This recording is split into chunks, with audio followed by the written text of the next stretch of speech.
Πώς θα κάνεις μία δωρεάν ανάλυση λογαριασμού ρεύματος. Πας στο προφίλ μου, έχω αυτό εδώ το link που βλέπεις, το πατάς, σου ανοίγει ένα μικρό site, έχει πάνω το Viber, μπορείς να το πατήσεις και να στείλεις από εκεί κατευθείαν το λογαριασμό σου. Από κάτω έχει τις βασικές ερωτήσεις, θα πρέπει να πληρώσω? Όχι, δεν χρειάζεται να πληρώσεις τίποτα. Σε εμάς πληρωνόμαστε από την εκάστοτε εταιρεία που έχουμε πρόσβαση.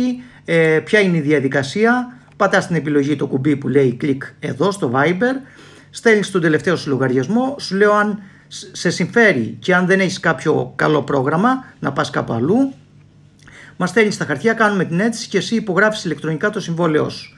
Λοιπόν, ποιος θα μου κάνει την αίτηση? Εμείς κάνουμε την αίτηση, τα αναλαμβάνουμε όλα εμείς και έρχεται στο email σου το συμβόλαιό σου, το υπογράφεις ηλεκτρονικά και τελείωσε.